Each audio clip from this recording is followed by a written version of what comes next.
to the Dirty South Fantasy Football Podcast with your hosts, Eric Lee and Lorenzo Ice-T. What's going on, Lo? How you doing, brother? Yes, man. What's going on? Trying to get myself situated, man. I'm moving slow after this post-COVID, man. Hey, man, look, the folks were trying to figure out where you were for the last couple of weeks. I said, he'll be okay. He'll be okay. You could have told him I had COVID, man. So I caught Hey, man, that wasn't my position to do that. That's all right. You can tell him. That's all right. Let him know that it is out there. So, yeah. Just in case they think it's not. It is out there. You know what I mean? Didn't get too sick, but it's a matter of the fact that I stayed positive for so long. So I had to stay isolated, you know what I mean? Quarantined for almost 2 weeks. Yeah, man. So, and you got a family. Exactly. So I didn't want them to catch it. So, Christmas and New Year's was basically spent in the man cave. Fortunately, I have one of those. So, I was able to do reading, did a lot of reading, did a lot of research, and watched quite a bit of television and series, the Best Man series, final chapters, all that, and so on and so forth. Yeah. Oh, excellent. This is my quote. The Best Man series final chapter is better than both movies combined. Really? Period. Okay. Yep. That's what's up. Yep. That's what's up. You will enjoy it, especially if you binge it. Oh, you're going to love it. Okay. You love it. Back to back to back to back to back to back. I couldn't go nowhere. So I knocked it out in one day. So it was like back to back. In one day, it was done. I was like, but it was enjoyable. Very enjoyable. It's glad to have you back. Glad to have you back. Man. We had some concerned listeners, boy. Yeah. They were like viewers. They were like, "Hey, where Lo at?" I said, He a little under the weather, but he'll be back. Yeah, man. But I actually went up to New York and I caught it coming back on the plane from the person I was sitting next to. Was having a conversation with him. I was masked up. My daughter was masked up. He was not masked up. And we got into a conversation. The thing I didn't do was I didn't change my mask. It was kind of like, I think it was the same mask I'd worn. Right. But maybe like the entire weekend, I had new mask in my bag, and then I didn't update it. And then as he and I were having conversations, when you're sitting this close to someone on a plane and you turn your head, and there was one time where he was talking to me. I could feel his breath and the heat of his breath like on my mask, and like it felt like it was penetrating it. And that's where I caught it, because my daughter was with me the whole time, and everyone that I was with in New York was negative. I came back positive. So that's where I got it on the plane. And I got my shots and masked up. So I got my shots and boosted. So, I didn't really get that sick, but I just stayed positive for a long time. So, we're glad you're negative. Yeah, man, I'm good. Hey, well, you tuned into the Dirty South Fantasy Football Podcast with yours truly, Eric Lee, Lorenzo Ice-T back in the saddle. Thanks to you for getting back with us. We do this each and every Tuesday night from 8 to 8:30. The season is pretty much over in terms of fantasy. They're not even doing it on the NFL level. So yeah, man. Yeah. I was going to text football you. Time. I was going to text you. Were you in the building last night? Oh, you talking about for the Georgia game? Yeah. Man, that thing was in LA. I wasn't going all the way out there. Oh, it wasn't in Georgia? No, that was New Year's Eve. Now we were down there at the Benz for the Ohio State game. Oh, so the national championship game wasn't in the It was at SoFi Stadium over there. Place, I thought that was the if it was at the Benz, we would have been down there. It looked a lot like the big scoreboard. Doesn't Atlanta have that big scoreboard that goes around like that? It goes around. Okay, that's why I thought it was in Atlanta. That's why I thought it was Atlanta. And then, you saw all the Georgia paraphernalia. I just thought it was there. I almost texted you and asked you, were you in the building? But you're like, nah, I was in California. Okay. Hey, man. 65-7. Hey, they played like it was a home game last night. Sheesh. Dude, that's true. I went to sleep probably right after halftime. I was like, there's no need to watch this. I just started to snooze a little bit. Next thing you know, I woke up and they were raising the banner again. I was like, how bad did we beat them? Yeah. 65-7. Yeah, it was bad. It was bad. I watched the opening drive. Then I saw them go up 10-0, and TCU came back and scored a touchdown. So I said, this might be a game. They may make it competitive, but man. And that Georgia quarterback, he is so cocky, confident, and convinced. What are you talking about? That dude right there. Stetson that dude right there. He said something to the effect like, They must have realized they didn't belong on that field. Damn. Oh. Oh, Stetson. Yeah, man. He put it down on them, though. But his story, man, he was JUCO, walk on. Right. Walk on. Didn't get a scholarship. Didn't get a scholarship. Right. He 5'10" and a half barely. Wow.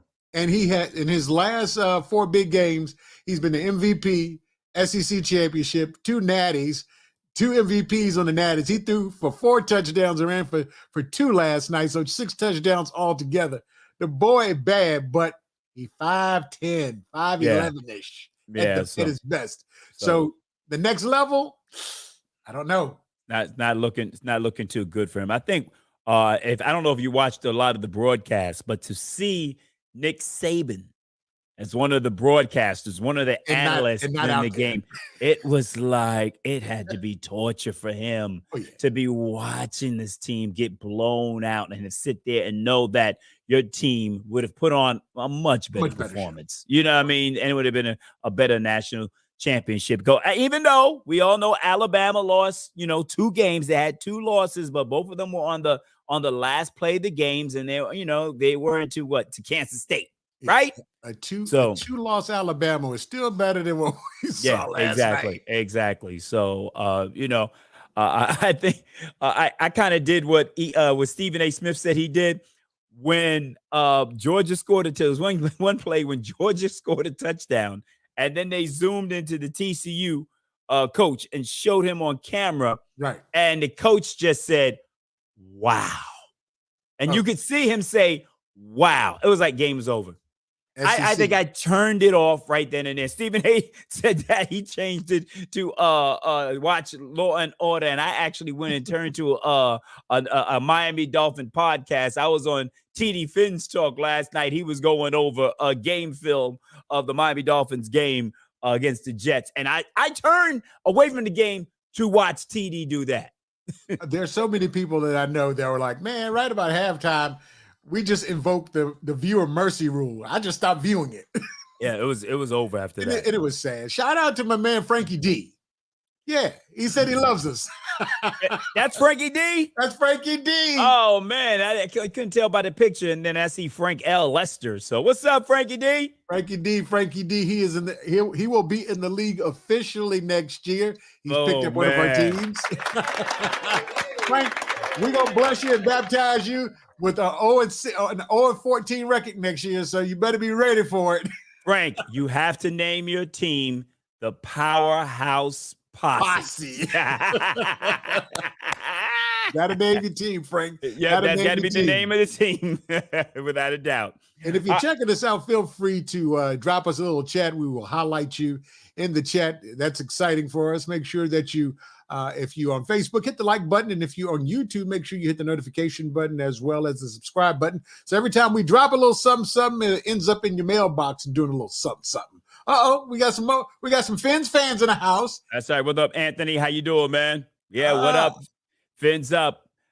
We're waiting till tomorrow to find out, or should I say, to get some clarity on Tua Tagovailoa to find out what his status is going to be for Sunday's game. But this is like, we're going into this playoff game, and we don't even know who our starting quarterback is going to be. Hey, we're going to get to that. But before we get to that, man, shout out to the NFL.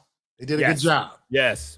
All across the NFL, the number 3 was highlighted in Buffalo Bills blue. Love for DeMar. Hey, Lo. Yeah. When he went down, I was like, ooh, that don't look good.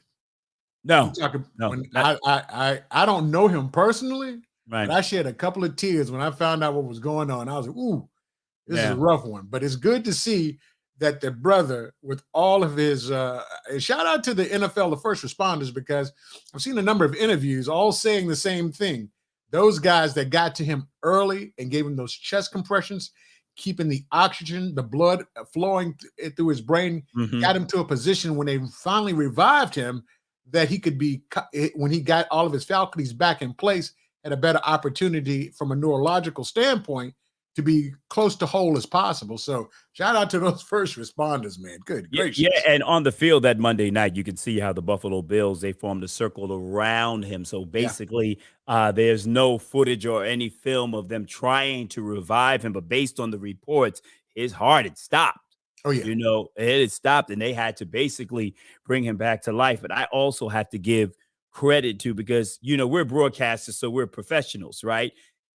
My man, Ryan Clark, will get an ESPY award for whatever category they decide to design or create, for the way he handled that. That's when you make that's when you earn your chops as a broadcaster. In times of emergency. I always remember Al Michaels. I think it was the World Series when there was an earthquake. Remember that?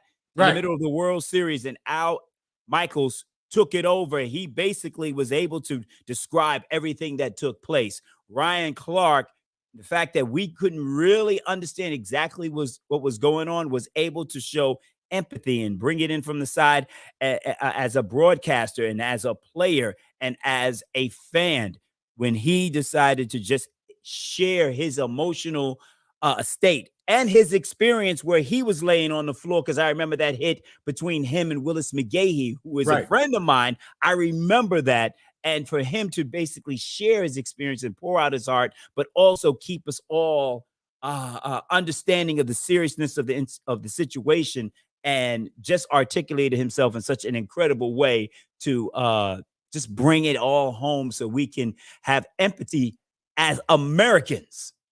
You know, because Ryan, I learned something about him that night. I had no idea that his spleen, part of his gallbladder. And his spleen is gone. He didn't have one. I was like, dude, when Scott Van Pelt said, you know, you gave a lot to the game too, your organs, I was like, hold on, what you do, man? I'm sitting there Googling, and I'm like, man. I look at it, I was like, oh, good gracious. But you know what was funny, as we look at this picture, football players are just built different, Lo. Players are just built different. So as he comes out of his sleep, first thing he asked, Lo, what was it? Did we win the game? And the doctor said, yes, you won the game of life. Yo, exactly. Football players built different, man. Football players built different. And I mean, I just, you know, I mean, I am a Dolphin fan, but when you look at how things are aligned, and it's you know, they returned the opening kickoff for a touchdown. You see the players on the sideline in tears after they score. And then Nyheim Hines returns another one back for a touchdown. They need to win the game for DeMar. And then you see a side of Josh Allen that most of us have never seen. You know, if you're not a fan of the Bills, you don't like Josh. And then you see how he's sitting there, you know, defending Higgins from the Bills, you know, I mean, from the Bengals for the tackle. People started to go after T. Higgins about it. It's almost like destiny is on their side, and I could see them winning it just because of everything that has happened to them, and they are due. They're an organization that won the 4 straight Super Bowls and lost 4 straight Super Bowls. So you know, when it's on your side, destiny is destiny. It's destiny. I mean, I hate to say it being a Dolphin fan, but it's like you see it, you know, and I mean, it's unfortunate for us, but it wouldn't surprise me if they won the whole thing. It wouldn't, just because of this. Tommy said, let's go. Tommy said, let's go. Hey,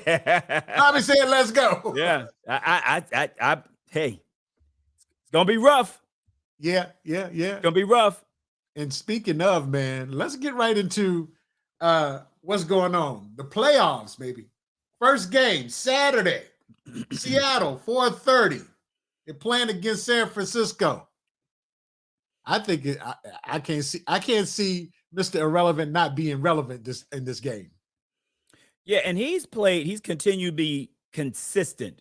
You know, I think those first couple of games, he kind of shocked everyone, and he's kind of like leveled off over the last couple of games. But San Francisco is so good. They got Debo back, you know. So, I mean, they're basically at full strength. almost said the Boza went out, but that was the other Boza for San Diego. I mean, for Los Angeles Chargers. Yeah. But they're really healthy at the right time. So, yeah, I can't see if based on Seattle, if they're going to have to be able to run the ball to be able to succeed. And I think it's going to be very hard for them to be able to run the ball on the 49ers. So you got to go with the 49ers in this game. So from a fantasy standpoint next year, so it's now with Christian McCaffrey will be getting a full offseason workout with Shanahan and that crazy offense. Is he the consensus number one pick next year for redraft? What you think? I don't know, man. Austin Eckler is still, I mean, he's still up there too. You know, I think Austin's going to be up there number one. They're probably going to be number one and number two. Number one, number two? Yeah. I'd have to see. Is there anyone else that we could consider outside of those? And those two, basically, because they catch the ball out of the backfield, more than anybody else. So, yeah, that would have to be number one and number two.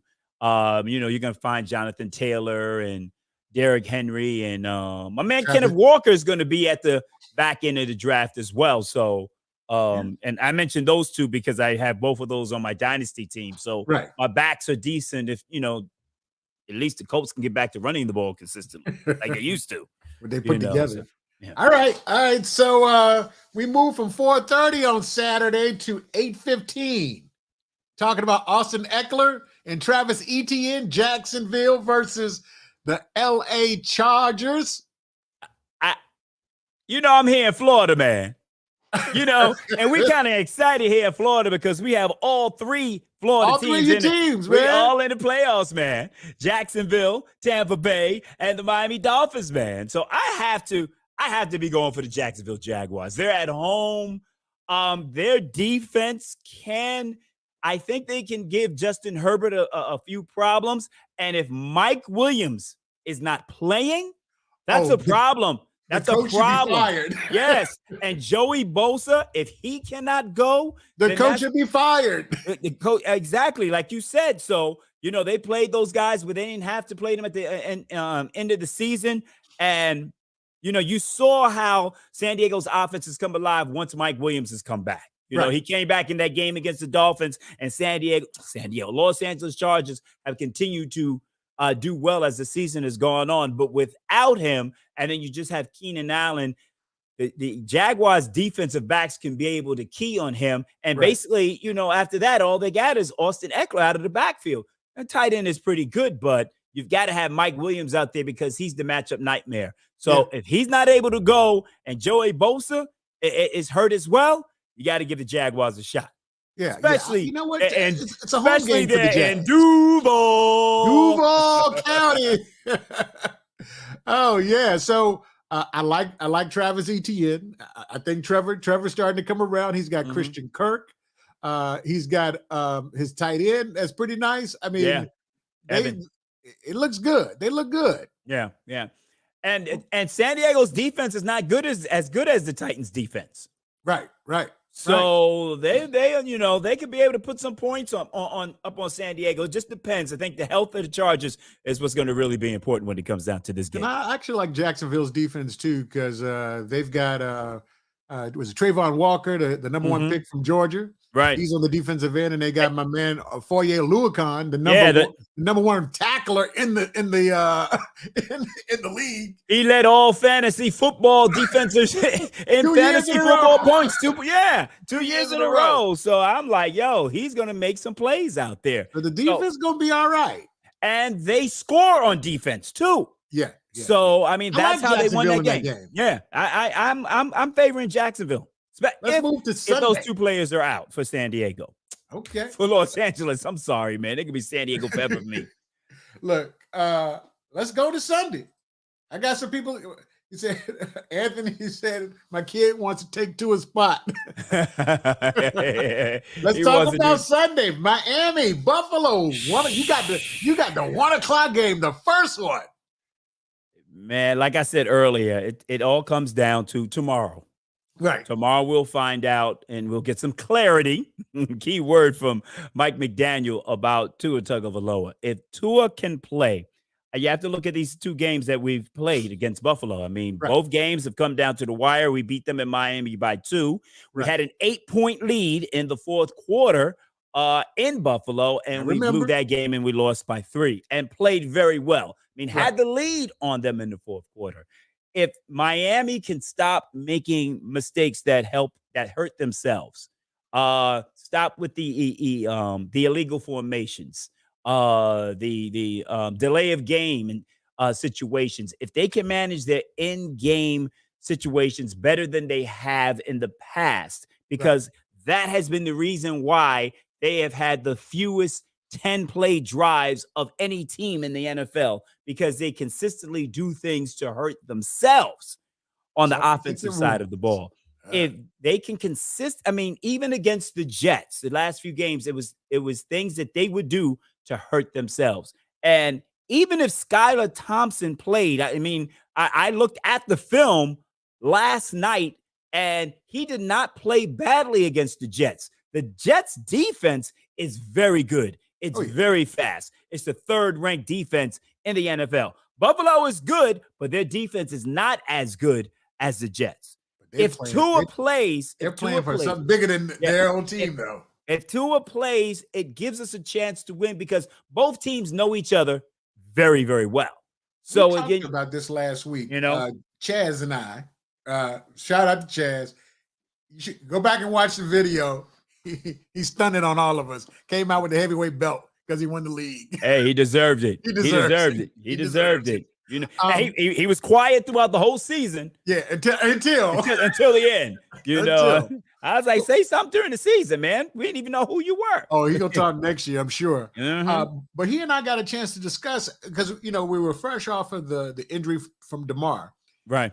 And the next thing we said, will the league pressure Miami to keep Tua off the field because of that? Yeah. Because he's been in concussion protocol for three times in a row. Are they ready to see him out there again? Possibly not getting hit to the point where he falls to his death, but at the same time, a fourth concussion in the same year. You got to pause right there. He's been in concussion protocol twice.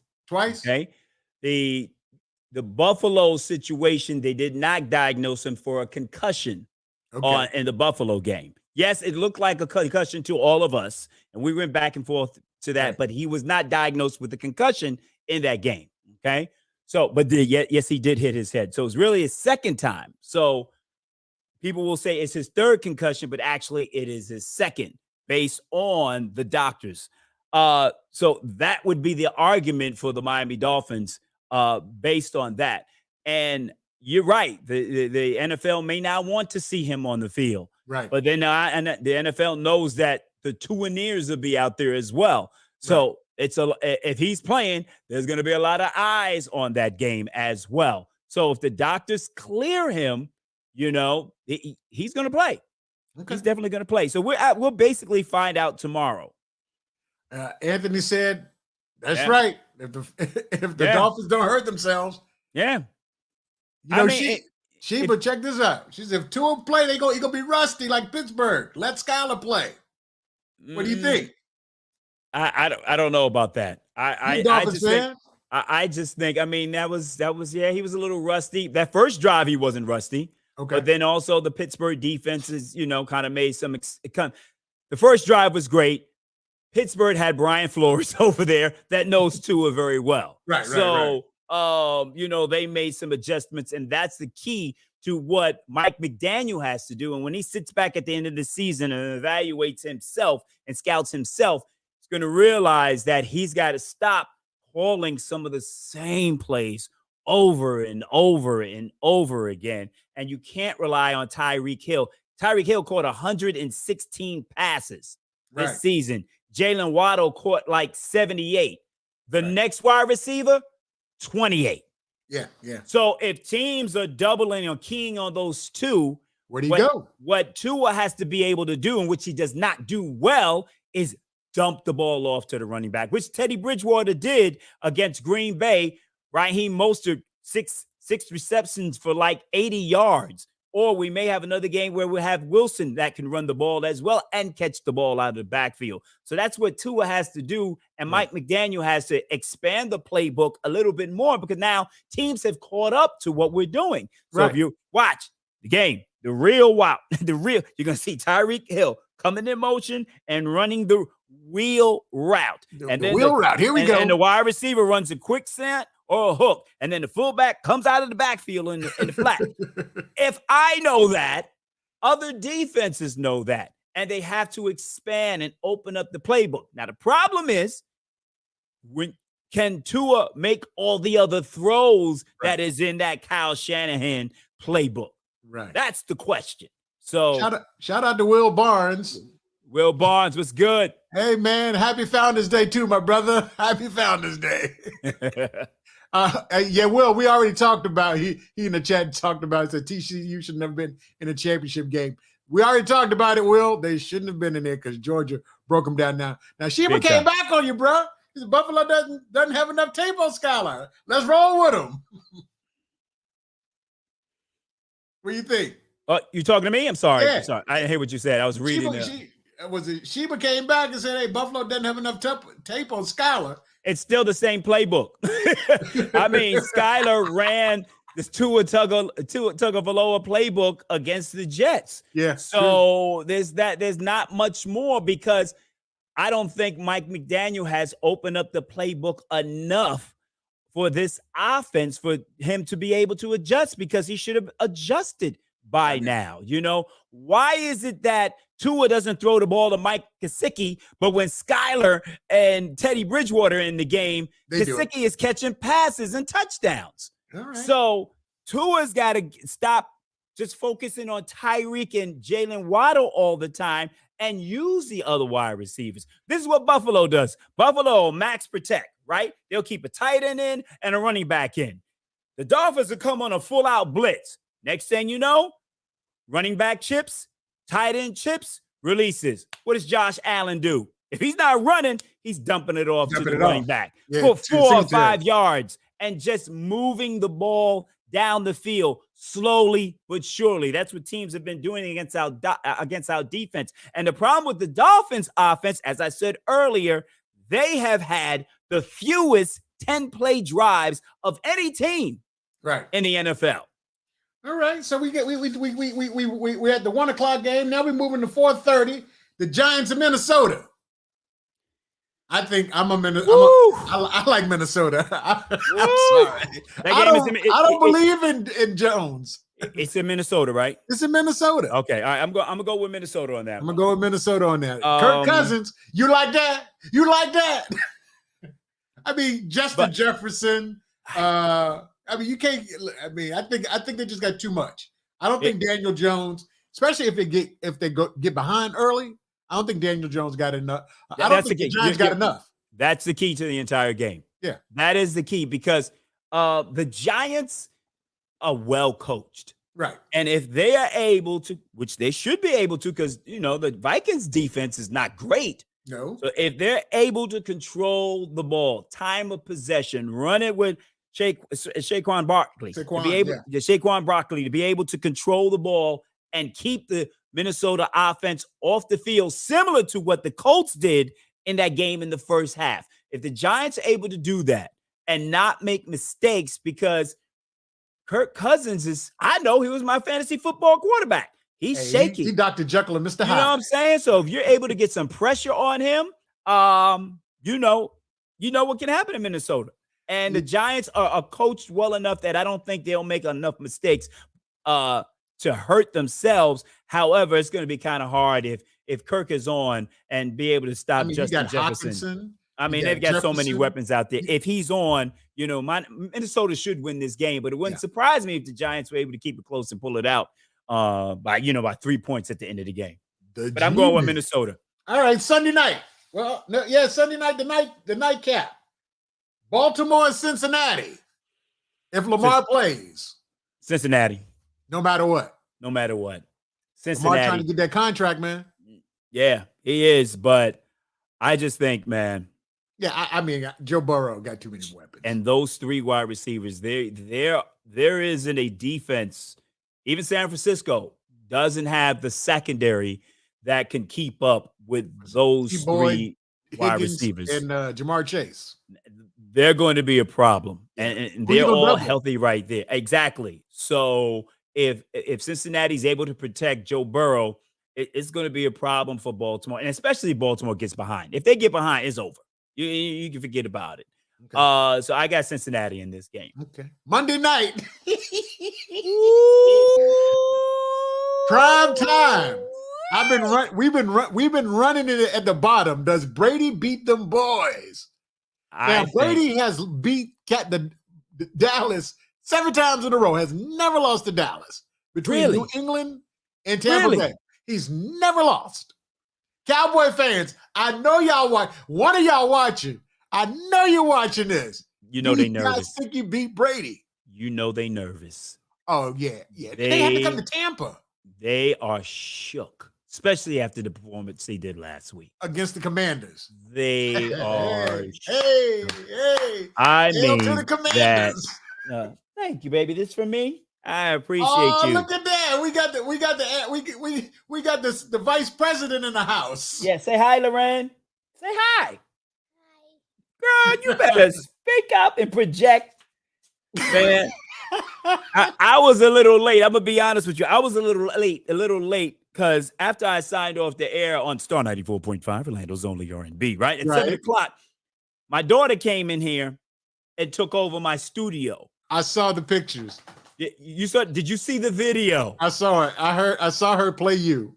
Yeah. You saw the video. I saw the video. That she sat in here with me today and yesterday. Okay. And that was the first time that she's ever got on the mic and got on camera. And she did me like I've never seen before. I'm shocked because she's never done that before. But it's in the DNA. It's in the DNA. I was gonna say, don't fall far from the tree. Yeah, so she brought me some salad. Thank you, baby.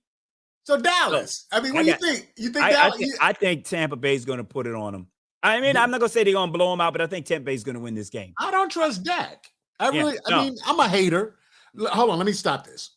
From strictly just looking at the game straight up. Mm-hmm. I don't trust Dak. Not everybody know that I'm not a big Cowboy fan. Right. Some of the hate may come out, but no, really, as analyzing situation, I just don't trust Dak in this situation.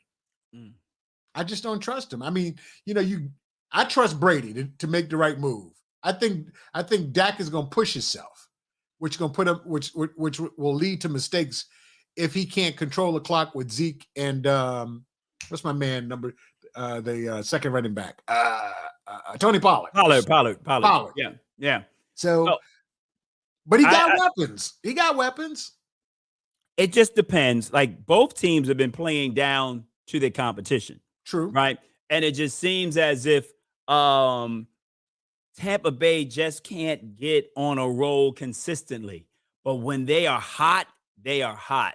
And the fact is 425 over the weekend. Exactly. And that was against the Panthers, know, but that is the performance that could happen. But the Eagles also the Cowboys have shown you what they can look like in some games when they're playing against the Eagles, when they played against Minnesota, I think they I like Dak at home. If he in Jerry World, I would venture to say if he was at Jerry World, I think they take out Tampa. But that has been the narrative that I've heard on the analysts say that Dallas doesn't play well on grass. So I'm like, really? So basically, because their defense has a lot of speed and they rely on the speed when they're on the field, they need to be on that turf. And they're not going to be on turf in Tampa Bay. So they got grass down there at Raymond James. So I'm not sure, man. I like Tampa. I do like Tampa on that. And now the hate is about to come out on me. Yeah, I do hope Tampa beat them, so I can get my memes ready. So when they come back and talk about this our year, yep, it's the same year every year you got in the first round. Okay. Yeah, and I just can't wait for Stephen A. on ESPN on Tuesday. Oh, I saw him in man, and Michael Irvin. Yes, when he did Pinky, oh, that was hilarious. That was so funny. I mean, and if he had the Jerry curl, it would have been even better. But I mean, and that whole show is so in tune to the culture. And when Michael Irvin gets on there with Ryan Clark, and I mean, because that's how we do. That's how we amp each other up like that. That's how we talk when we're in the barbershop. That's how we talk when we're on the field. Yeah. So it's so great to see what they do on First Take. And I mean, Stephen A's been saying it. They are an accident waiting to happen. And I believe that it's going to happen on Monday night. Shout out to Huck. He said, Daryl Huckabee, my man. Tampa by 10. Mm-hmm. Oh, and he said Dak Foles under pressure. I say the same thing. I hate aside. I think, Dak is okay during the regular season, but when that pressure come on him, it's going to be ugly. Well, how do you lead the NFL in interceptions and you missed 4 games? Yeah. I know it's tied, but it's 4 games he missed, right? Yeah. 4 games, and you lead the NFL in interceptions? Yeah. If they can't turn over the ball against Tampa Bay. They can't. I mean, because Brady gonna make you pay. Give Brady a short field if you want to. Mm-hmm. Give him a short field. And it's on prime time. Monday night. And this could possibly be Brady's last game? Monday night. Oh, no. Prime time. Y'all in trouble. I got to give my man CJ Richardson a shout out because he said something on his podcast on Sunday night. He says, "Man, I'm a little weary, but I'm gonna predict this right now." He said this right after Dallas lost. He says the NFL gonna make this a Monday night game, giving Tom an extra day to heal up. Wow. I said to myself, all right, whatever, dude. And as sure as he said it, they announced the game is going to be Monday night, which gives Tom an extra day to heal up. But it's America's team against Tom Brady. Yeah. It doesn't get any out of all the games. Nothing is bigger than that. Oh, yeah, nothing is bigger. I mean, if you're the NFL, that's what you're supposed to do. Yeah, you're supposed to do that. So it's not an extra day. That is the big draw. It is that game, America's team, which they are, against the GOAT, Tom Brady. Yeah. And there's a storyline behind who loses. It's a big storyline behind the team that loses. More so than the team that wins. Because whoever wins goes on to play who? What bracket is that? Do they play San Francisco next or Philly next? They play San Francisco next. So they play San Francisco next. I mean, the winner is going to be the underdog, regardless. But the storyline is it Tom's last game if they lose? If the Cowboys lose, does the coach get fired? You know what I mean? There's storylines. Jerry will do that to you. Exactly. So Jerry will do that to you. Man, it was we just ran all the way 8 minutes over the showtime. But it's all good. It's all good. We actually started a little late. We did start a little late. I had to talk about my health situation. So yeah. For those that are tuning in, I caught COVID, so I didn't have a bad case of it. I just had to quarantine for a long time because I kept testing positive. I tested positive for almost like 12, 13 days. Yeah. So, and I just had to isolate. So, but you had a couple of guys, hey man, where Low at? I said, he's fine. He'll be here. He'll be back. Yeah. So I couldn't navigate around the house safely with my wife and my daughter here. So I just stayed up in the man cave, Actually, I should have brought my camera and microphone up in there. That's what I did. And did it right there. I was sitting here with COVID, man. Yeah, the show must go on. The show must. Hey, that's when you're playing injured. That's true. That's when you're playing injured. True. So, Commissioner, any announcements from the Dynasty Fantasy Football League? You got any announcements or anything you want to share? Actually, because I got some things to complain about, man. Hey, man. Look, we got Frankie D's in the place. He's coming in. We put Chaz at the back end of it. So we rocking and rolling. Now, I got to verbally explain to you my displeasure with the loser bracket. And I don't know if I made myself clear, but the whole idea of the loser bracket is to make sure teams that are playing during the season don't tank. Right. Correct? That's the reason why you have the loser bracket. Frankie D is actually taking over a team that didn't necessarily tank, but they didn't participate, right? So you might as well say they this one participated. He just wanted to. It's the promo man. So it's not the one that didn't perform. Hey, he didn't win it. He didn't win a game, and you could say that he was tanked. He won 3 or 4 games. The guy that got the number 2 pick. No. That's not Frankie's team. Oh, okay, so he's not taking over that team. He's not taking over that team. Well, the team that basically lost every game, right? Right. So you could say at one point he could say to himself, all right, I'm tanking, right? So you do the loser bracket to make sure he doesn't tank. But he gets rewarded with the number 2 pick. It doesn't make sense. You create the brackets. That's why with the brackets, if you win in the loser bracket, each winner moves. Basically, all the people in the loser bracket are teams that didn't make the playoffs. So you got 6 teams that made the playoffs, and then you have 10 teams that did not make the playoffs. Those 10 teams go into the loser bracket. So basically, those 10 teams already have the draft choices from 1 until 10, right? Right. So those teams, because you're creating the loser bracket to make sure people don't tank, should be competing for the number 1 pick. So if you win a game, you move up a draft choice or draft position. All right. Then the teams that lose stay at 9 and 10. Those that win move up a slot. This guy who didn't win a game because you didn't set it up that way automatically gets the number 2 pick. No, the 2 teams that win the championship game should be number 1 and number 2, and they should be competing for the number 1 pick. And they did. And then everyone else, because they won a game, each time you win a game, you should move up a draft position in the loser bracket. The reason but the thing is, you create the loser bracket to keep people from tanking. This guy that didn't win a game could have been tanking, and he's rewarded with the number 2 position. That doesn't make sense.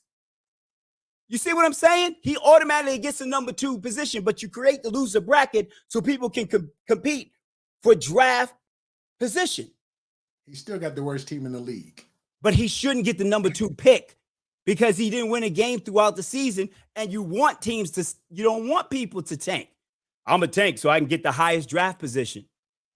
Well, we put the loser bracket in so the winner gets the first position. Yeah, and then if you win a game, you should move up a draft position every time you win a game. But if we would have done that, that meant that the 3rd, the 4th, and the 5th pick could potentially go further back because they didn't do well in the losers bracket. The reason why they're in the losers bracket is because their teams didn't do well. Can't penalize the 3rd, 4th, and 5th guy because the 6th, 7th, and 8th guy with a better record did better in the playoffs. The only reason why we've got I'll let you finish. The bracket is to make sure that everybody can participate in the losers bracket for potentially winning the lottery pick. Only one person can win the lottery pick. But you're not penalizing the team that decided to tank. Well, I can't say he tried. Come on, man. He ain't win a game and you're giving him the number 2 pick. It doesn't make sense.